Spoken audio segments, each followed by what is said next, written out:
Спасибо Израилю и дело Юдин для приглашения здесь выступать. Хорошо, буду рассказывать о теме исследований выступления. This is basically a work in progress. It's a work in progress about the analysis of connections between institutional perception and social capital in former Soviet states, with a specific focus on the Russian Federation. I will outline the results of 3 different empirical analyses based on mostly secondary data and mostly focused on Russian data. And I would like to frame these empirical research into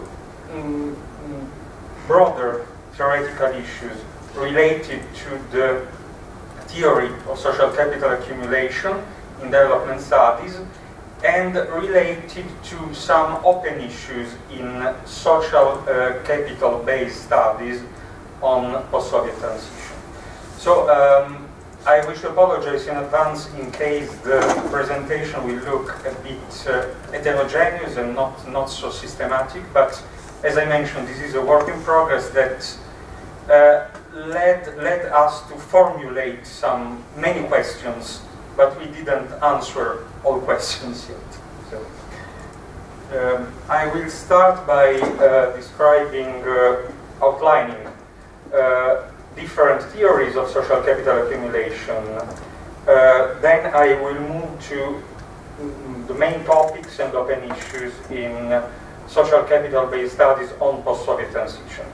And then I will move to the empirical results, case studies mostly from Russia and to an extent from Ukraine, outlining findings and conclusions.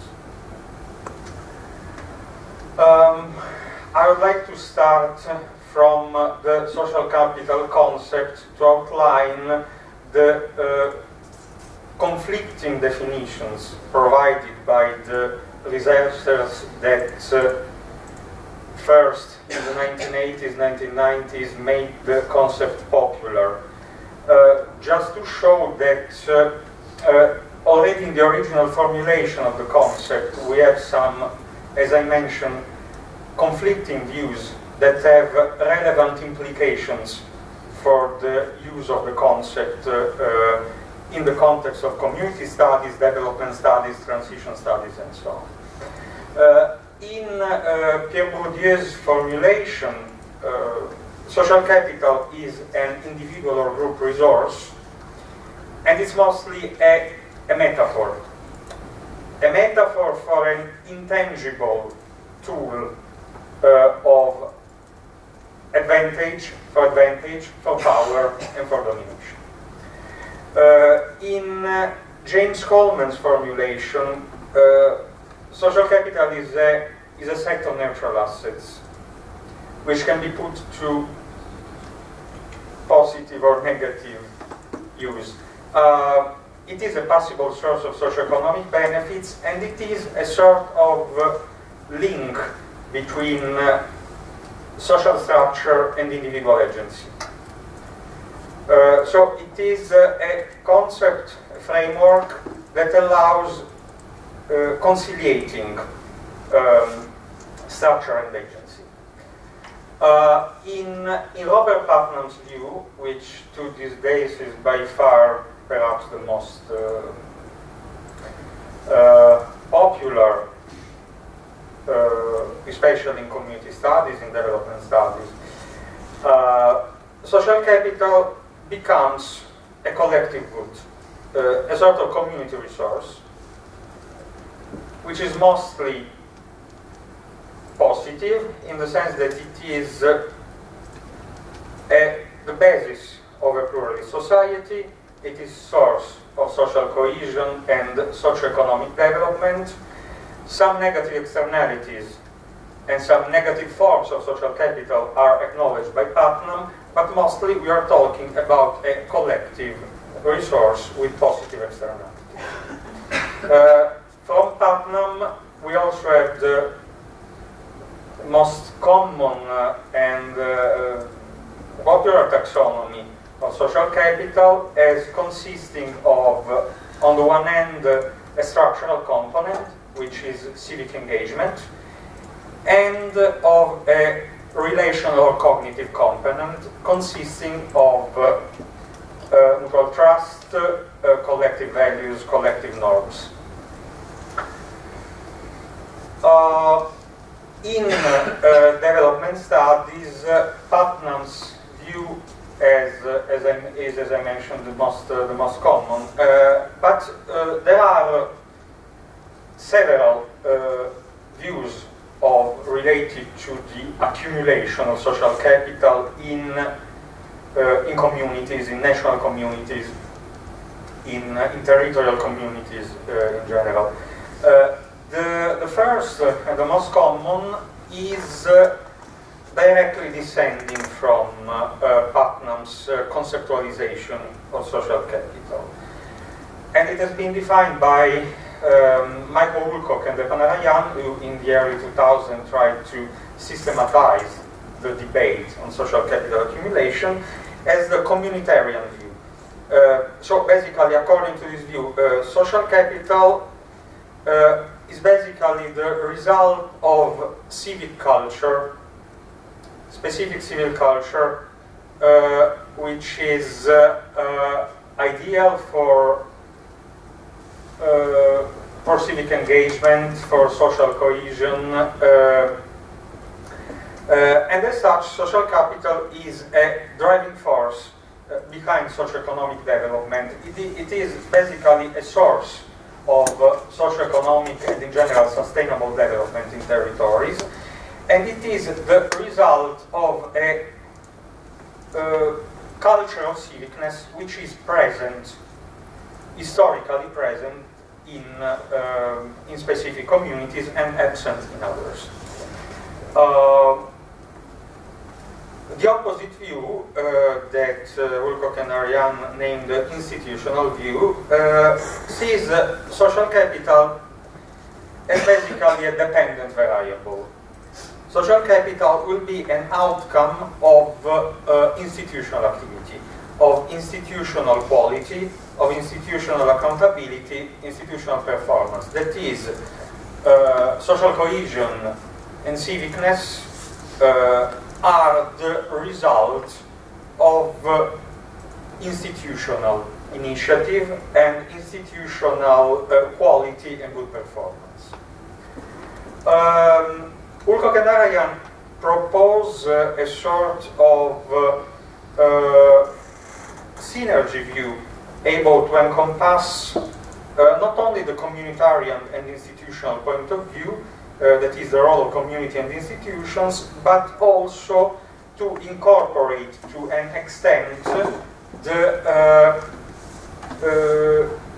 view of social capital as an instrument of power and domination, which is present in Bourdieu's formulation and was basically put aside from Putnam onwards. So, according to this synergy view, social capital is composed of both horizontal and vertical dimensions. Horizontal dimensions consist of community-level cohesion at the micro level and institutional quality at the macro level.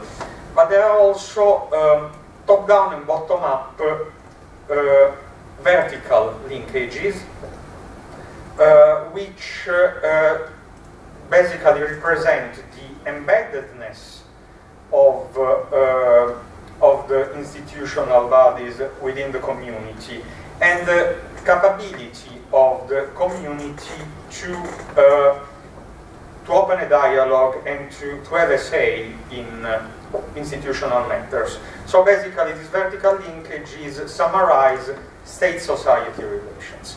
I will come back to this synergetic approach a bit later.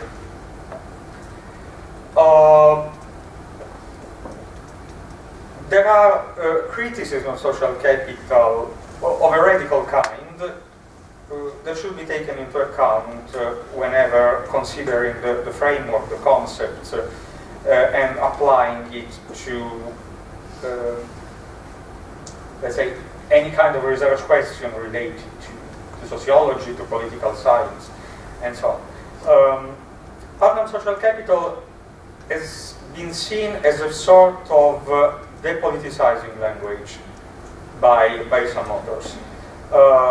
According to John Harris, Putnam social capital is a society-centric concept which lacks context and context, basically overlooks issues of power, overlooks the role of politics, overlooks the role of history, and institutional evolution in historical perspective. Ben Fine summarized social capital as an attempt to incorporate basically social factors and dynamics into pure economic analysis. From a metaphor of power and domination, social capital has become, according to Ben Fine, basically a set of latent assets that can be measured and incorporated into economic analysis. I will move now to the use of the social capital concept in transition studies, in studies related to post-Soviet transition. This is not meant in any way to be an exhaustive review of social capital-based transition studies. I would just like to outline what, in my point of view, are the main topics that have been investigated with the use of the social capital concept in this domain. The first is so-called modernization dynamics, which include the study of the transition from informal forms of social capital through formal forms of social capital, and include also the study of institutional transformation after 1991. Under this label we have studies of civil society formation and transformation. We have studies about the connection between social capital and democratization, and we have many studies about the externalities of informality, of informal social capital in the social, economic, and political sphere. Another relevant topic are the relations between transitional dynamics and social structure, with much focus on shock therapy dynamics. There is evidence of strong relations between socio-economic transformation, institutional transformation, and trust and social capital in society at large. There are more specific studies which, for instance, investigate the impact of economic reforms on social networking and social capital in specific areas in the post-Soviet space. For instance, studies on rural areas of Russia and the negative impact of the transition period on community-wide activities and its positive impact on stronger, let's say, bonding networks, narrow bonding networks, family networks, and similar. From these studies, it is possible to notice the tension between social capital as a grassroots resource and social capital as meant as a formal or modern aspect of social structure. In other words, we can say that there is a tension between the idea of top-down social engineering and the importance of bottom-up initiative. Most political science or sociology studies about the former Soviet Union basically start from the assumption that the Soviet system had a negative impact on horizontal forms of networking association by privileging vertical party-citizen linkages. This approach has been criticized, this assumption has been criticized by some authors, but in the end, basically there is still a strong belief in the idea that informal networking, informal social capital in post-Soviet Russia and other former Soviet republics is basically descending from Soviet blood. That is, informal networks still are a way for some layers of society to access specific goods and advantages that used to be necessary in the Soviet Union but are out of place in a modern socio-institutional context. This is the assumption on which, for instance, the work of Richard Rose is based. After 1991, during the transition, there has been witnessed a sort of disinvestment in social networks, in informal social networks, by the affluent middle class.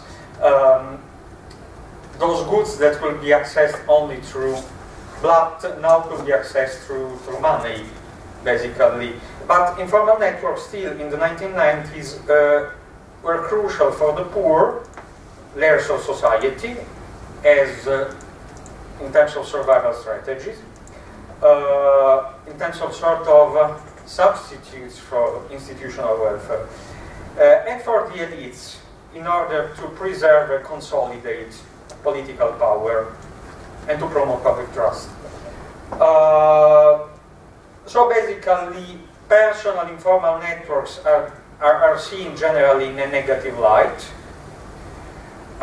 in the sense they can subvert markets, they can subvert social institutional modern mechanisms. On the other way, it has been, there are studies mostly at the local level, especially in the domain of human geography, when investigating peripheral regions of Russia, for example, which show that narrow and informal networks are often particularly effective in terms of provision of basic services and social solidarity to the disadvantaged. In many cases, they are even more effective than formal organizations, third sector organizations. If we move to the application of the social capital concept to the study of socio-political initiative and civil society in Russia and the former Soviet Union, also we have a sort of conflicting views. In Gibson's study, we have findings from large Russian cities in the late 90s, early 2000s, according to which generalized trust in the society, large and politicized social networks are a necessary but not sufficient condition for enabling democratic processes that would require more formal organizations. Administrative resource and institutional failure or institutional abuse of power are defined as negative forms of social capital which are able to hamper also relevant grassroots protests and initiatives.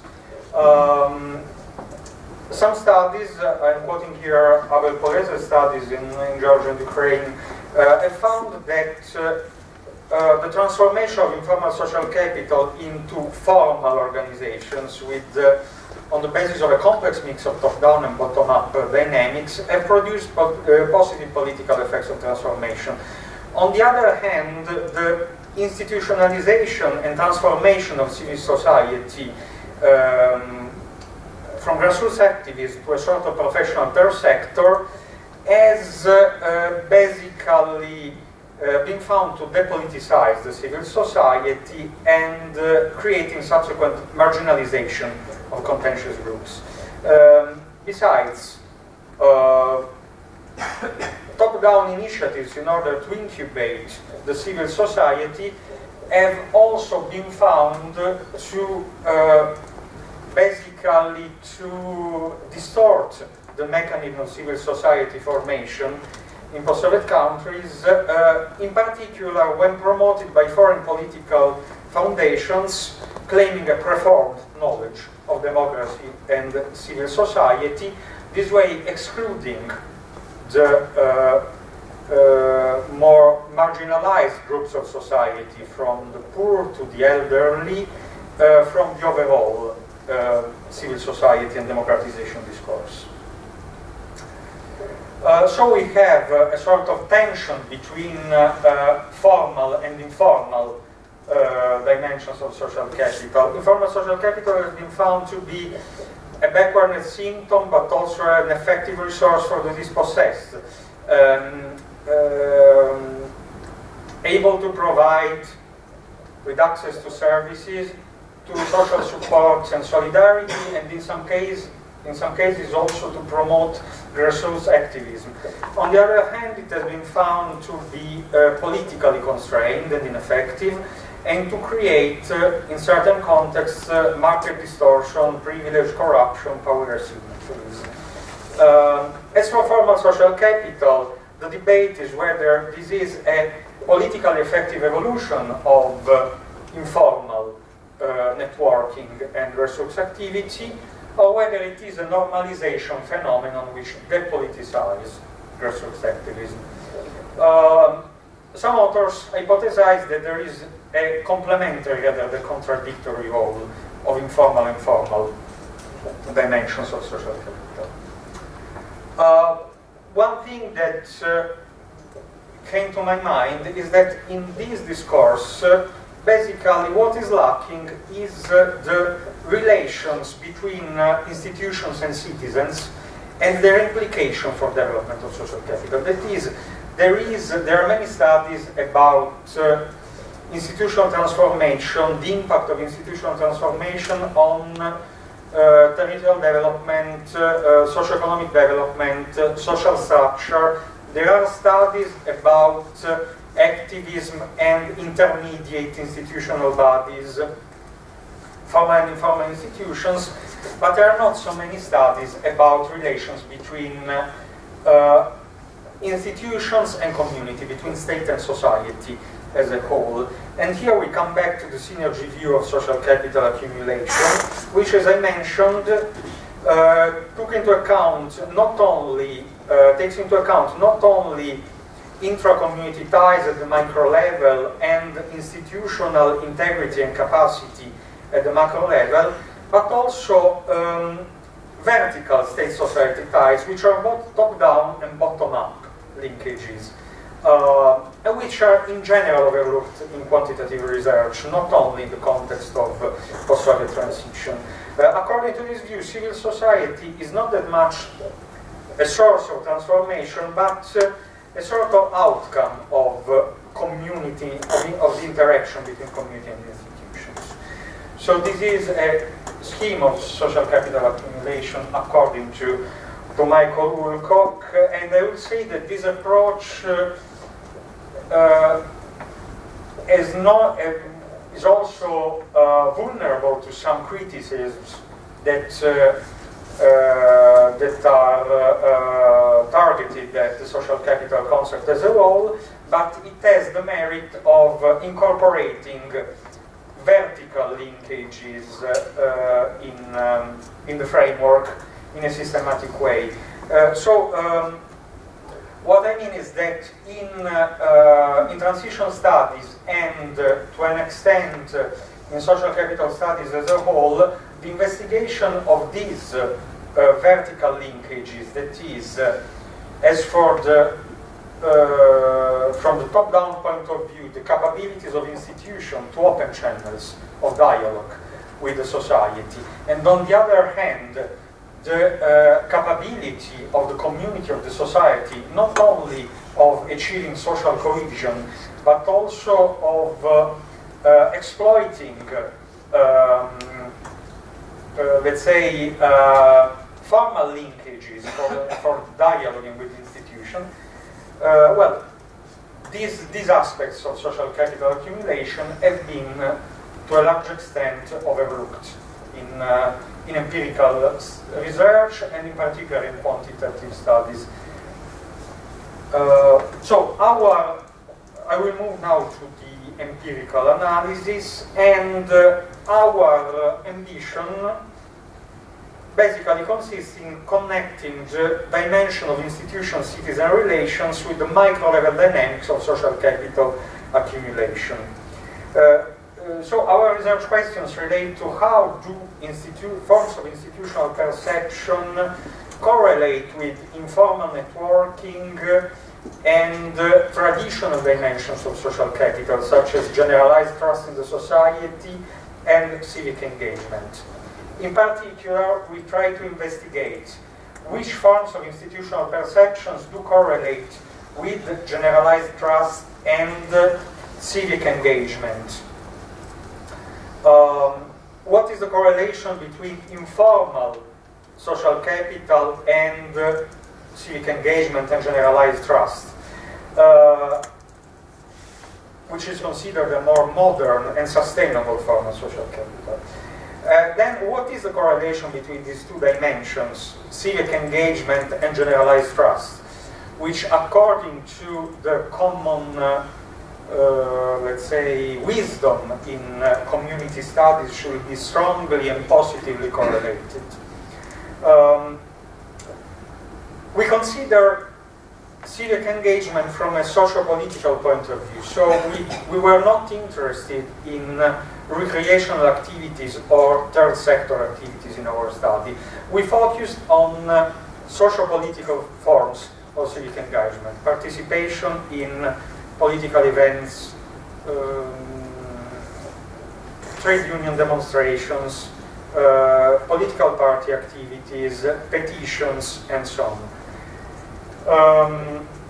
Of course, answering to these questions can also shed some light on the overall conceptualization and measurement of social capital in development studies, therefore providing with food for thought for the debate in the domain of development studies as a whole. So we had broad assumptions about the fact that institutional perceptions could relate both to trust in the society and to civic engagement and informal social capital. We also incorporated some element of social psychology theory in our models in order to explain the correlation that could exist between attitudes towards institutions and attitudes towards the society as large. Our approach was mostly based on structural equation modeling, combining path analysis and factor analysis. So the variables in our model are latent variables measured through sets of observed variables, and the main variables are generalized trust and social-political forms of civic engagement as endogenous dependent variables. So forms of, let's say, outward-looking social capital. Then we have intermediate variables that are forms of informal or inward-looking social capital, such as networking with close people or trust towards surrounding people. And then we have, as exogenous variables, some dimensions of institutional perception, because we were convinced that institutional perception cannot simply be summarized through trust in institutions. So we have these dimensions that are trust in institutions as a whole, satisfaction with institutional performance, and perception of civic empowerment. We have data from both primary and secondary sources. The first results I will show are based on data from a survey commissioned by the International Laboratory for Social Cultural Research at the Higher School of Economics. And and data are from the Central and North Caucasus Federal District of Russia. The second analysis is based from European Social Survey data from Russia and Ukraine, from the 6th wave of the European Social Survey, so year 2012. The third and last analysis is based only on Russian data from the 8th wave of the European Social Survey 2016, and here we compared respondents from larger urban areas with respondents from peripheral areas of Russia. So we have a set of observed variables in order to measure the latent constructs that I mentioned earlier. Okay, we'll not list all of them. I can distribute the presentation earlier, but generalized trust refers to statements related to trust towards the society as a whole. Most people can be trusted, and so on. Social political engagement is measured by participation in demonstrations, contacting politicians, signing petitions, and so on. Trust in institutions is measured by trust in the parliament, legal system, police, judicial system, and so on. Satisfaction in institutional performance is related to satisfaction with governance, economy, public services, and so on. Empowerment perception is related to the perception of how institutions allow citizens to have a say and to have influence in politics. Informal or small-scale social capital is related to the intensity of contacts, support, and solidarity with close surrounding people.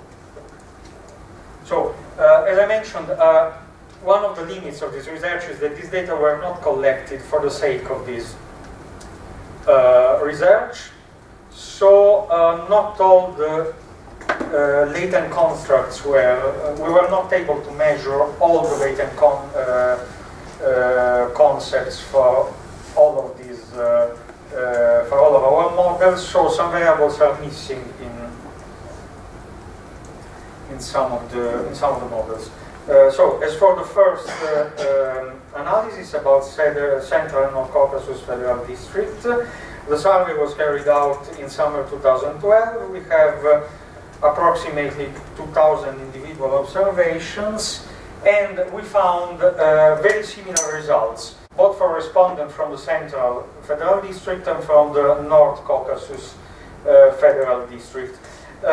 Here we have solid lines which represent positive correlation and dashed lines which represent negative significant correlation. So we have, in this case, we have only two dimensions of institutional perception, which are empowerment perception and trust towards institutions. Empowerment perception is found to be positively correlated with civic engagement, whereas trust towards institution is found to be positively correlated with generalized trust. Some forms of informal networking are positively correlated with generalized trust, but negatively correlated with empowerment perception. Civic engagement and generalized trust, on the other hand, are not correlated. So we have different forms of institutional perception affecting different forms of, let's say, outward-looking social capital, and we have an ambivalent role of informal bonding networking. Second analysis, data from Russia and Ukraine, as I mentioned, from 2012. It's the last wave for which we have both Russian and Ukrainian data. Of course, we are planning to analyze data only also considering other control variables, but I mean, by now we have results for the Russian court and for the Ukrainian court, and results are very similar with only one significant difference. So these are the results for the Russian model. Once again, we have a positive correlation between institutional and generalized trust. The second dimension that we consider here is satisfaction in institutional performance. which is also positively correlated with generalized trust. Civic engagement correlates with institutional trust, but not with satisfaction with institutional performance. Informal networking and small-scale trust have a positive correlation with generalized trust, as in the previous case. Results for the Ukrainian cohort are identical, with one interesting difference. We have a negative correlation between satisfaction with institutional performance and civic engagement. So, as for Ukrainian respondent, the lower the institutional performance, the higher the intensity of civic political engagement on behalf of respondents. So we have an unambiguously positive correlation of institutional trust and satisfaction of institutional performance with generalized trust in both cases, but, well, institutional trust and civic engagement are positively correlated, but with regard to satisfaction in institutional performance, we have a non-significant or negative correlation with civic engagement. As for the last analysis, as I mentioned, we considered only Russian data from the European Social Survey 2016, and we compared respondents from large urban areas and respondents from peripheral areas. Respondents from large urban areas are individuals who declared that they live in a big city or the suburbs of a big city, whereas respondents from peripheral areas are those who declare they live in a town or a small city, a country village, or a farm or home in the countryside. Here we have rather significant differences considering this large urban peripheral divide. Once again, here we have, we were able to measure all the three dimensions of institutional perception, that is, trust in institutions, satisfaction with institutional performance, and empowerment perception. Once again, here we consider large urban areas residents, trust of institutions and satisfaction with institutional performance are positively correlated with generalized trust. Informal social capital, on the other hand, is positively correlated, once again, with generalized trust, but negatively correlated with social political engagement. We also find a negative correlation between empowerment perception and social political engagement. For the first time, we found a positive correlation between the two, let's say, dependent variables that are social political engagement and generalized trust. When considering respondents for peripheral areas, the correlation between social political engagement and generalized trust basically disappears. And we have, from the point of view of satisfaction with institutional performance, a negative correlation with social political engagement, as in the case of Ukrainian respondents when considering 2012 data. And a positive correlation, on the other hand, between trust in institutions and social political engagement. So, yeah, it's easy to get lost with all of these results, so I will try to summarize. So, according to all the analysis that I showed, perception of institutions are correlated with both civic engagement and generalized trust. Different forms of perception of institutions, on the other hand, affect different forms of social capital, often in context-dependent or even contradictory ways. Trust towards institutions is positively correlated with generalized trust, and in some cases also with civic engagement. On the other hand, the satisfaction with institutional performance is positively correlated with generalized trust, but has no correlation or even negative correlation with civic engagement. As for the role of empowerment perception, the correlation between empowerment perception and civic engagement, we found contradictory results. We found significant results, but in some cases the correlation is negative, in other cases it is positive. The correlation between civic engagement and generalized trust is found to be also context dependent. It is mostly non-significant, as if trust in the society and civic engagement were two different phenomena. In one case, in the case of large urban areas in Russia, 2016 data, we found a positive correlation, but in most cases the correlation is non-significant. With regard to informal networking, as I mentioned, object of heated debate in transition studies, informal networking is found to have a positive correlation with generalized trust, but in general a negative correlation with civic socio-political engagement. So it's likely to contribute or be associated with trust in the society at large, that is, having a positive correlation with social cohesion in general, but it has a negative correlation with engagement, with social political engagement. So what can we say? What can we say in the end?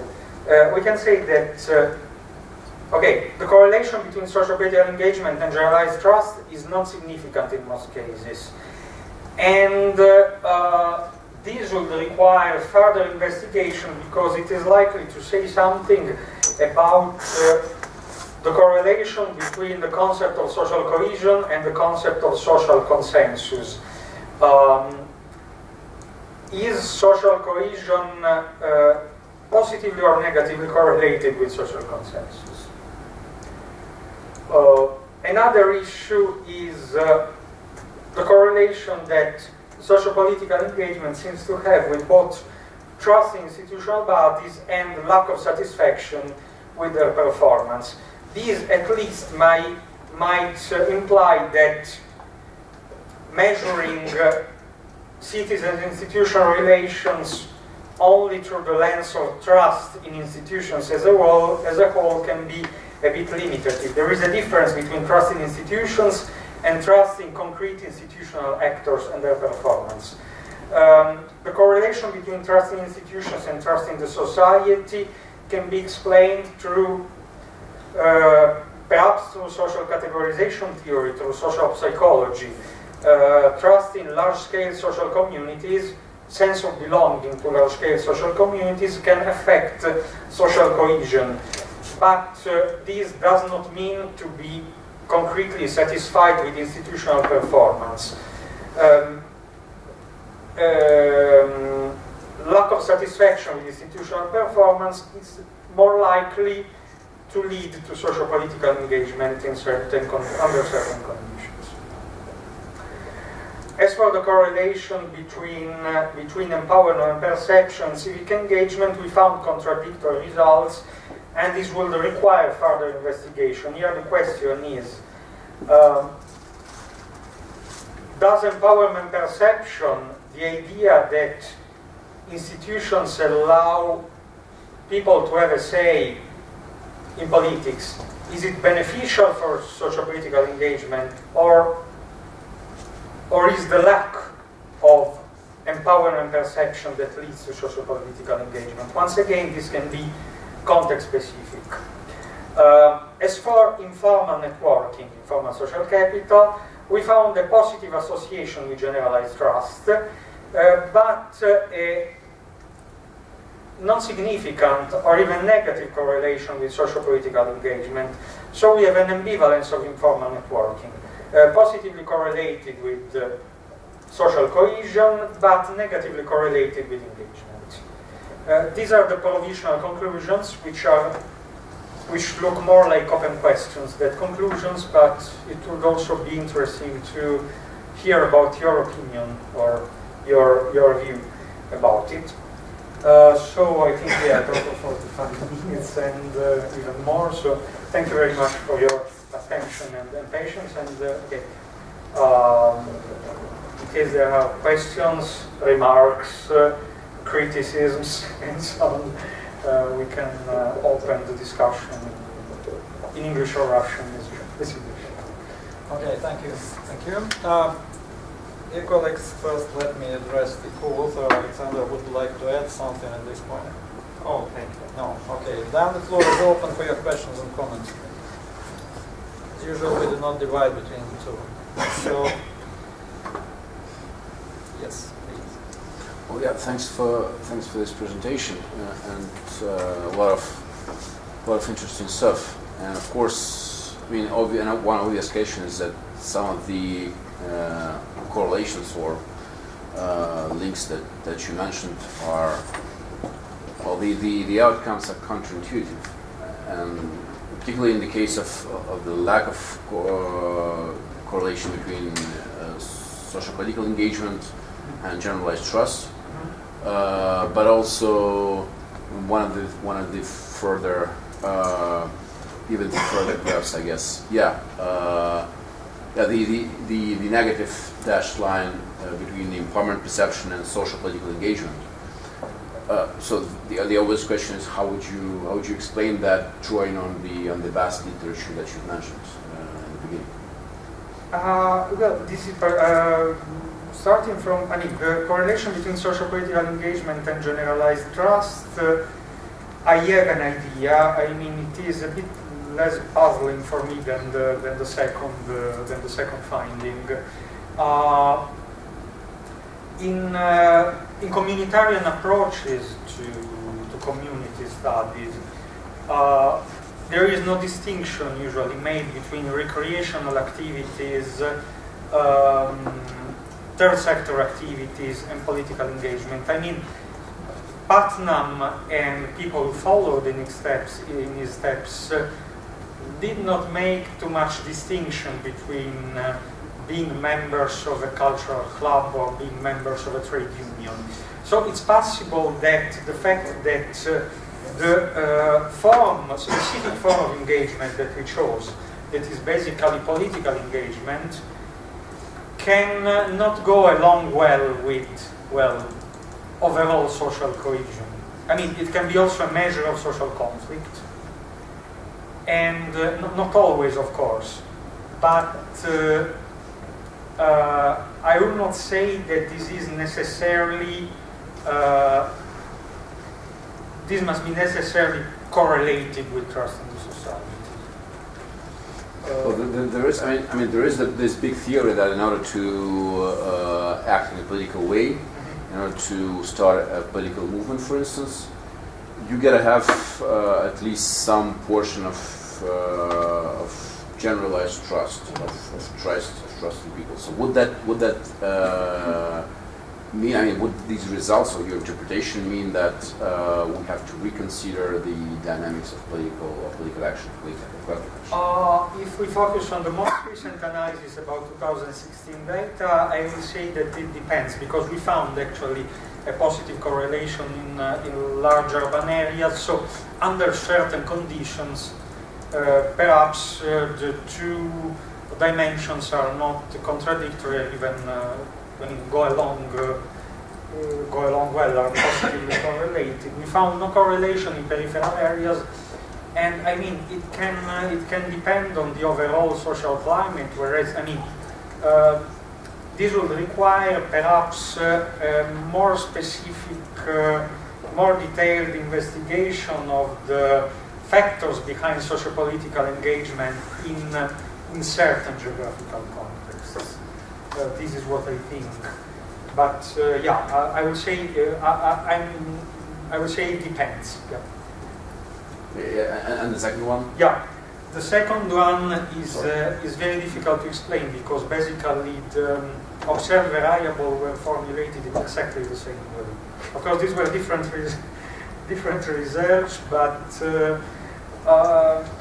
I mean, both things could make sense in the sense that engagement could be fostered by the ideas that participating in politics makes sense, but it could also be fostered by the ideas that proactive engagement is necessary, because otherwise, I mean, it can be social political engagement can be declined in different ways, in a agonistic or even antagonistic approach towards institutions, or in a way that basically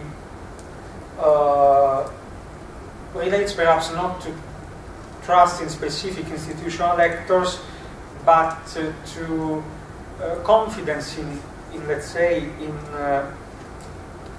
institutional bodies, in let's say, in the political institutional infrastructure of the country.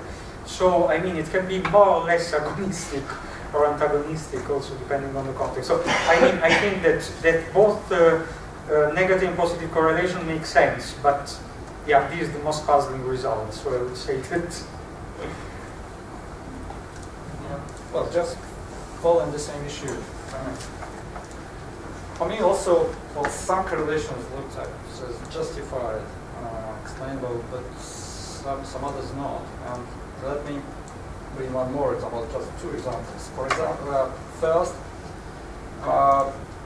yeah, I was expecting a positive relation between generalized trust and trust in institutions and satisfaction with institutional performance, because in a way, existence of effective institutions is a sort of precondition of generalized trust. You can trust the others if you know that there are some more or less effective institutions. So if people misbehave and behave in a non-predictable way, it will be backed by institutions with those sanctions and enforcement, etc. So it's more or less clear. But it's not that clear in correlations between informal social capital and informal networking and generalized trust. Because in my mind, I mean, the informal networking started to emerge when you're lacking generalized trust and you are lacking trust in institutions. By the way, there are no significant correlation with the institution. That's okay, I mean, it's not. I'm interested in your interpretation of the second. There's positive relation between informal networking and generalized trust, which is somehow also counterintuitive. I was also expecting, let's say, to see informal networking as a sort of reaction to a certain lack of confidence in institutions or even in the society. On the other hand, once again, I mentioned social categorization theory earlier.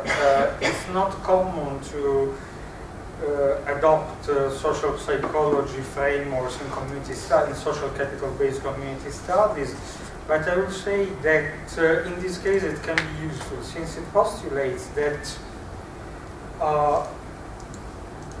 let's say, sense of belonging, sense of community related to immediate groups can also have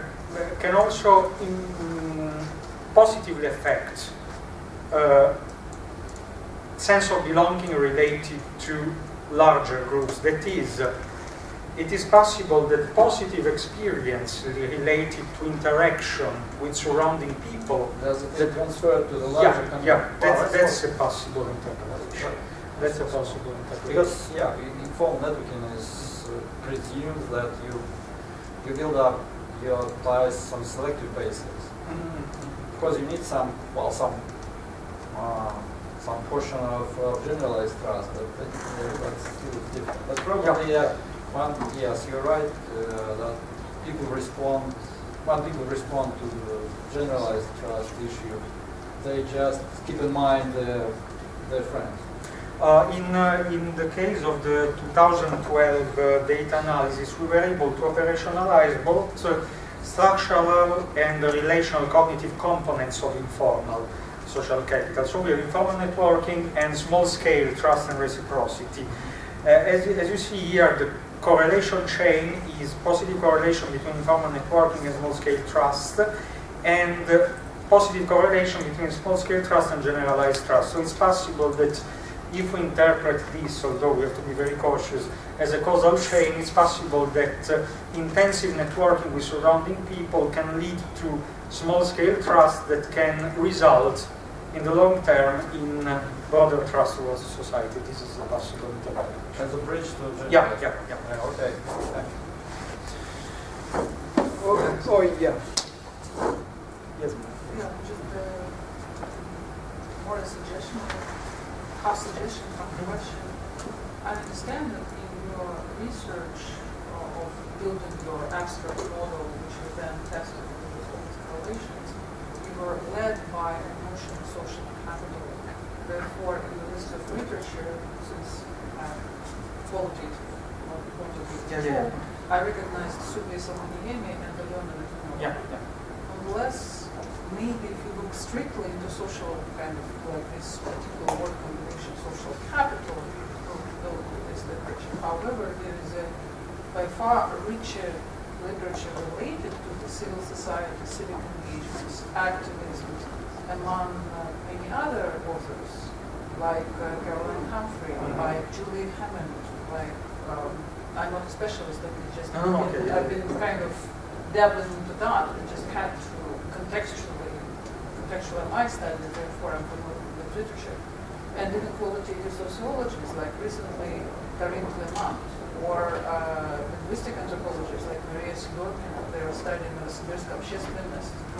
Karin Clement particularly actually can explain some of your counterintuitive correlations because, for instance, she said she studies how people convert into activism. And she said basically that trust in institution or non-institution is not an issue at all. They do not think about big politics at all.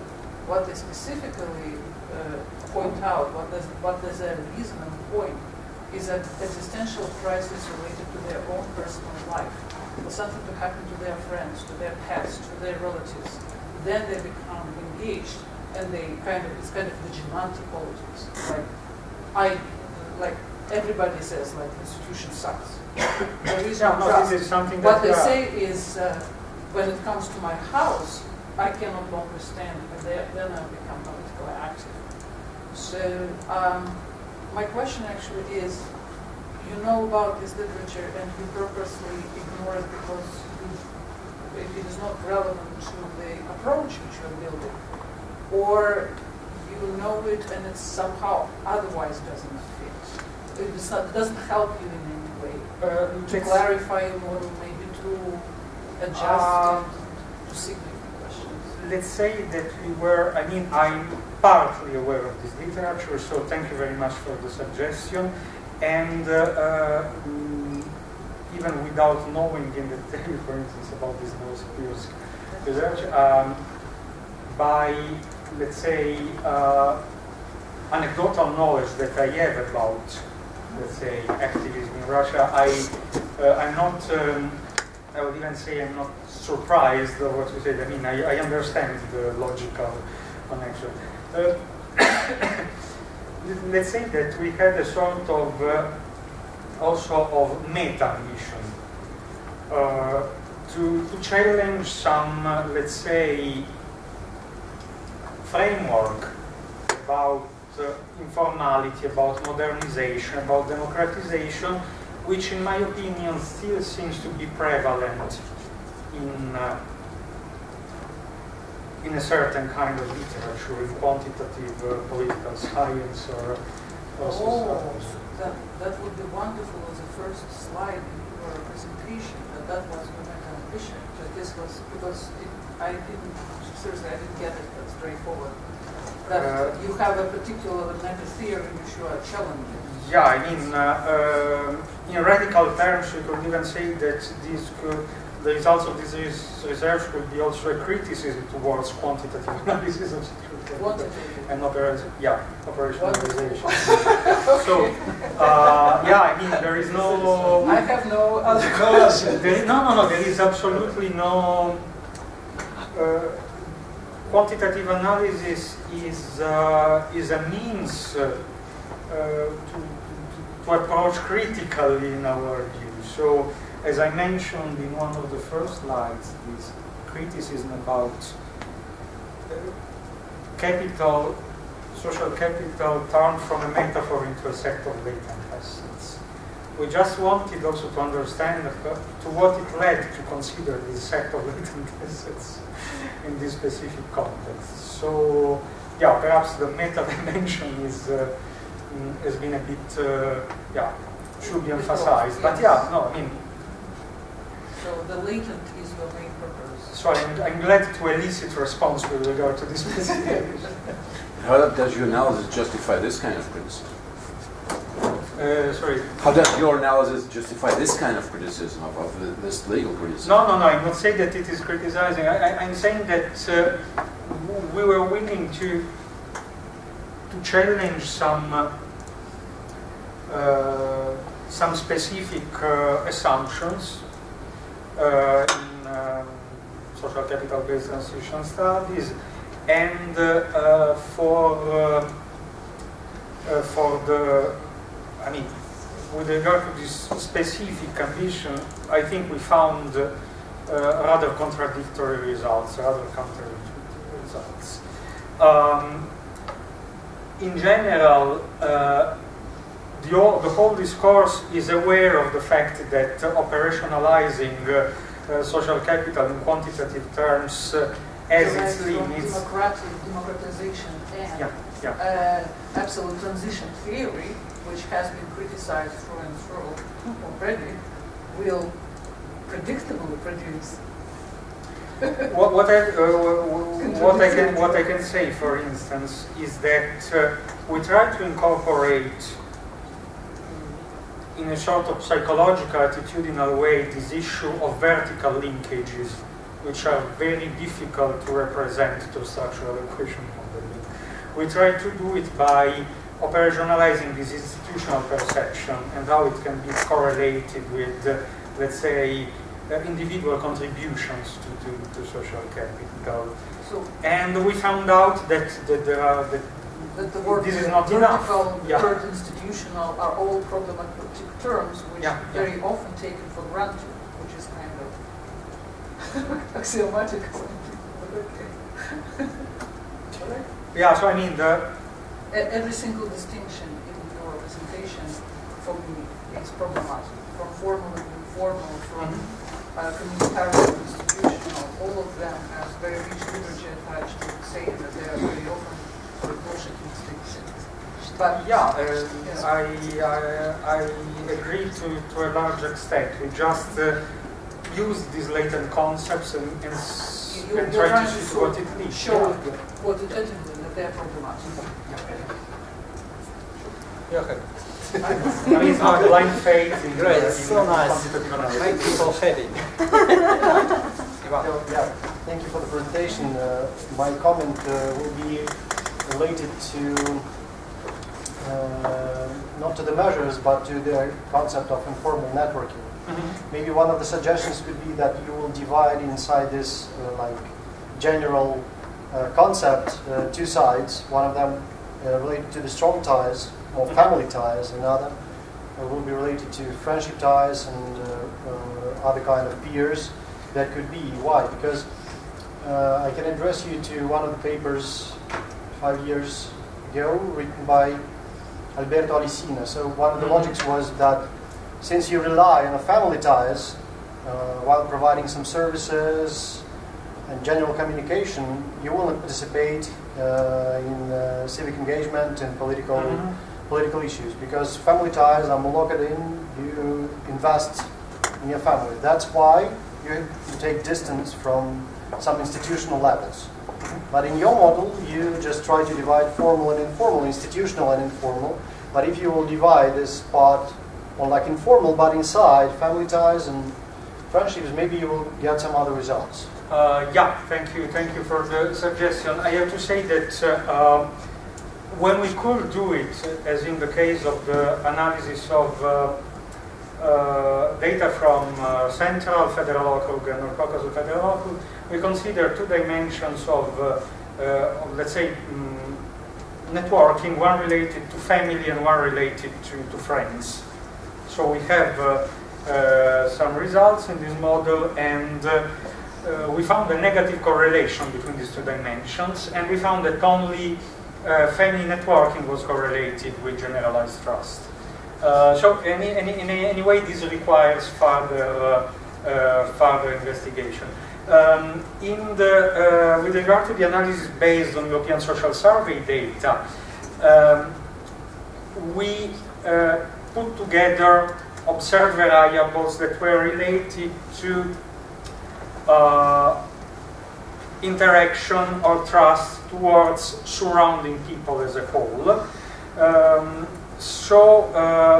Let's say in an ideal taxonomy, it was something that was clearly distinguished from trust in the society at large. But yeah, it is a bit too rough in order to measure informal networking. Yeah, it also depends on the availability of measures. So we will take it into account.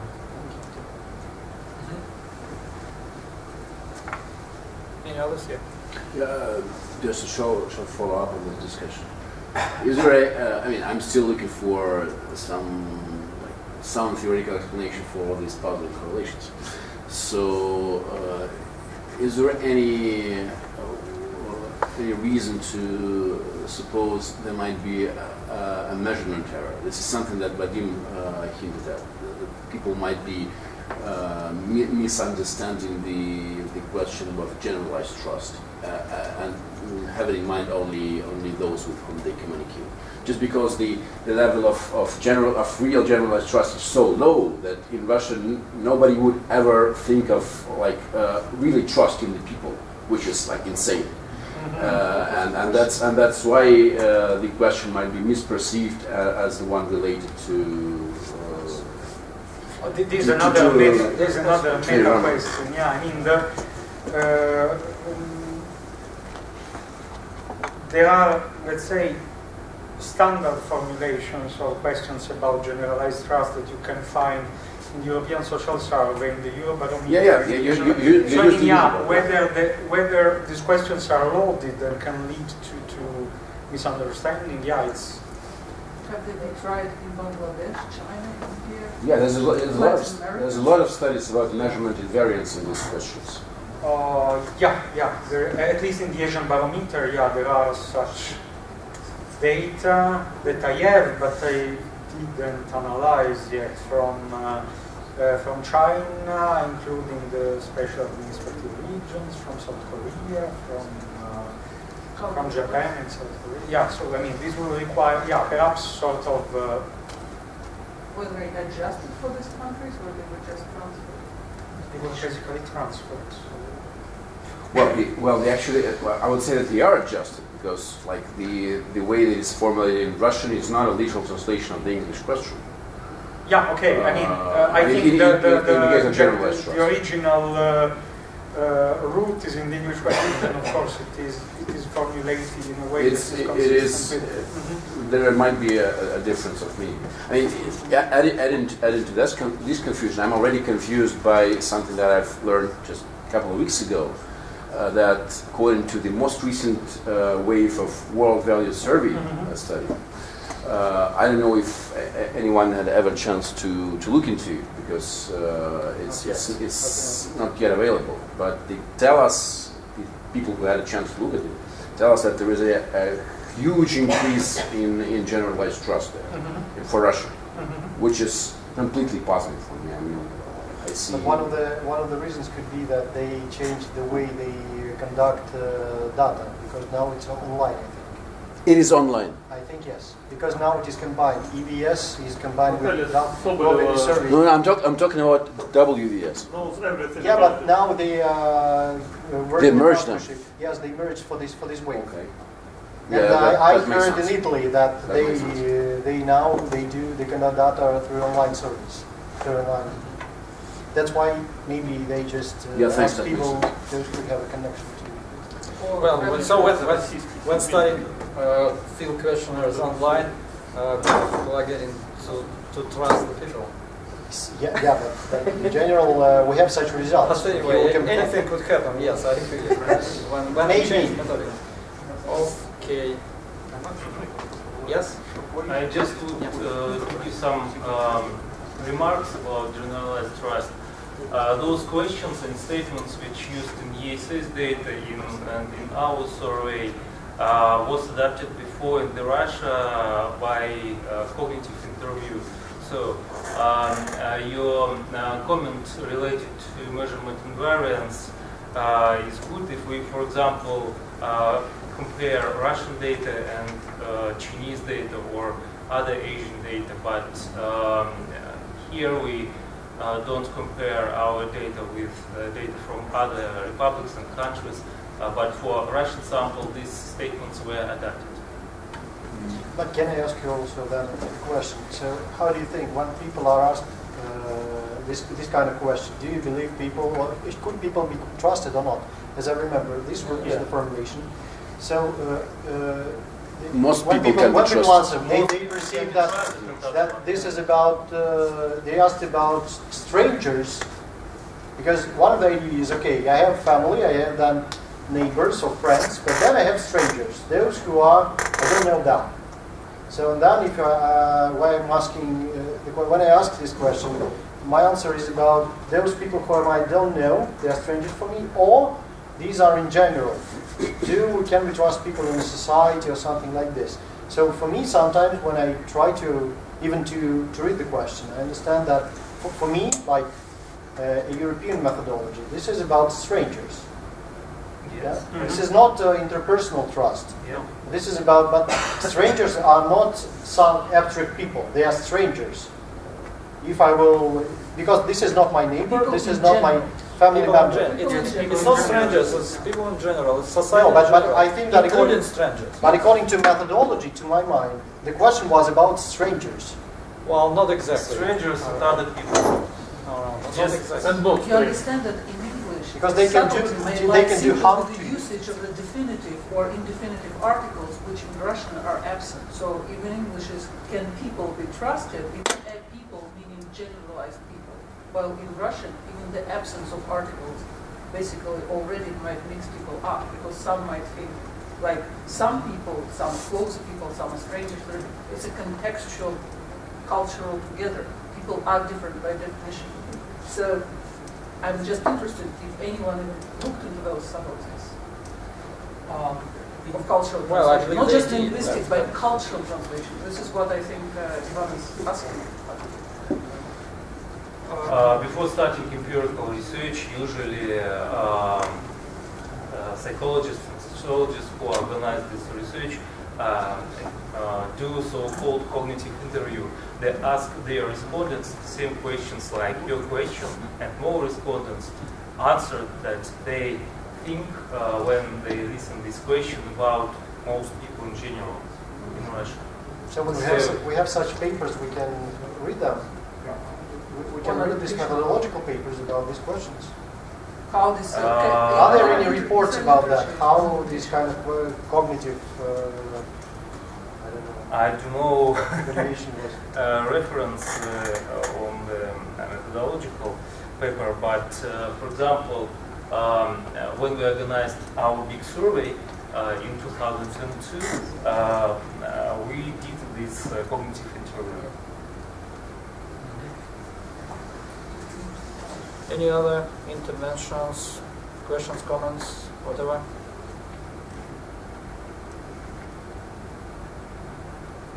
Maybe just, you know, maybe that there is another kind of data, not on Russia, but for example on Georgia and Armenia, Caucasus and Barometer.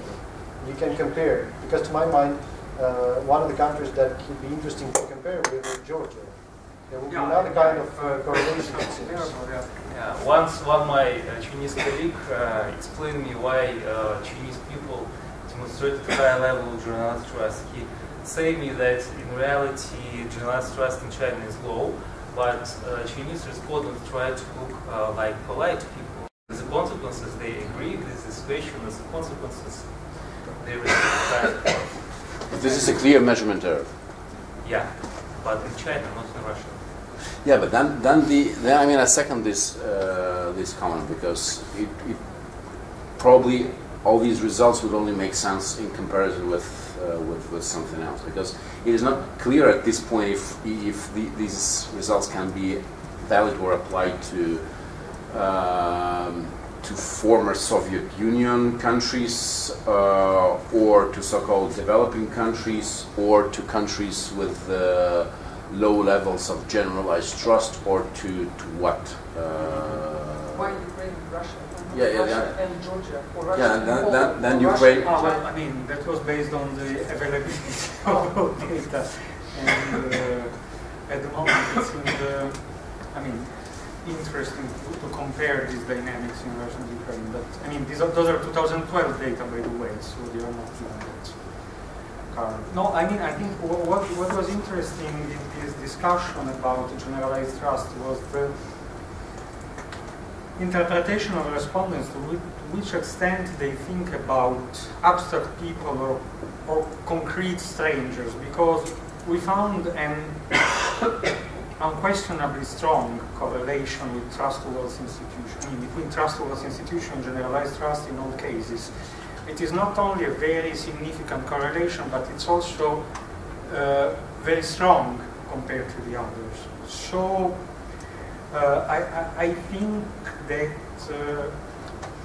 these two levels may even represent different symbolic levels of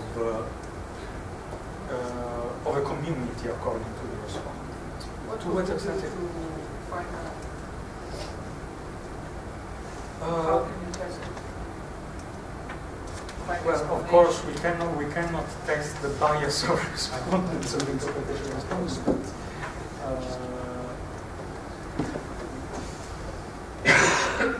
but again, one way to do that would be to make a comparison with other former Soviet Union countries, probably using different languages. Because I don't know if in Ukraine they use Ukrainian or Russian. Probably this is more or less the same. So Georgia might be a good example, or Armenia. And in that case, it would be more clear whether your results are valid for former Soviet Union countries. And in those cases, Putnams' theory somehow doesn't work. Or it's a general bug in the theory, which means that it should be reconsidered, or I don't know what. Sure.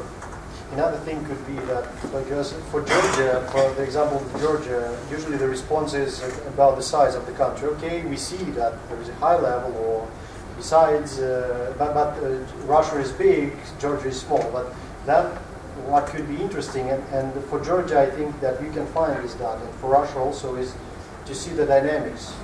I mean, before some reforms in Georgia and after reforms, it could be once, and then in Russia the same period of time, and you can then compare not in a static way, but in a dynamics, what has been changed. This could be, but in longitudinal terms, let's say. Yes, I mean not longitudinal directly, but you can compare several waves. Yes, but because then you can say that. Since you see something in a dynamics or changing and try to find some factors of the influence, you can have a response on this critics about the size of the country. And you can, because usually one of the critics about the comparison with Georgia is that it's not relevant because of the small size. So and then it is hard to find a country that could be an example. Belarus, but other kind of variables. Anything else?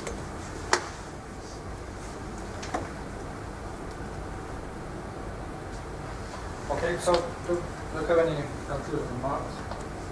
Well, the conclusion is that I'm very grateful for comments, and I will be very, very glad to discuss in future about the possible direction of this research with the local colleagues who are interested, also considering that I'm convinced that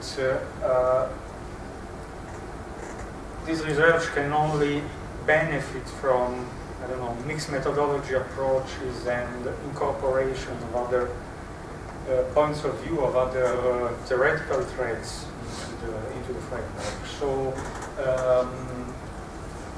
it's been a very useful discussion in my opinion, and I think it pointed out that there are, as I mentioned, some open meta issues related to the measurement of variables, to the adequacy of the methodological tools, and and also with regard, and also with regard to the usefulness of cross-sectional analysis with regard to investigating the specific question. So it was meant as a sort of Your opinion, or is also of the international laboratory for research? I can speak for myself. Okay, with your colleagues in HSC, actually. I think that for investigating some specific dynamic, these are useful tools. If we want to discuss some general assumptions, it depends on the ambitions and the scope of the analysis. That's what I think. So it's not in contradiction. I'm just saying that reflecting on some, let's say, unclear point, counterintuitive results, and what really the results of this analysis tell us, I think the conclusion is that this methodology must be, let's say, integrated by other approaches.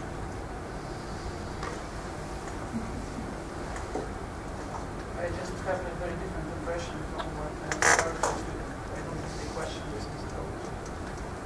It's usually the abstract model which is tested on correlations. It's not inductive knowledge which goes from the microanalysis through kind of very hypothesis generation from some sort of small samples arrangement, which is then put into an abstract model, which is then Okay, I understand what you mean. What I see is posted which is moved into testers. Sure. No, I'm answering for myself, and I'm answering for myself. After a few, let's say. I would say it's not even a matter of scope of analysis or ambition. It's a matter of epistemological philosophy. So it's found in a more different matter than just the scope of ambition. I think it's been a very big. I do not need to answer that. No, but I think that epistemological approaches can be even compatible once. Compatible, of course. Yeah. It's just what people are willing to do. And you it's not your opinion, really. Done? Okay. So thanks so much for this stimulating talk.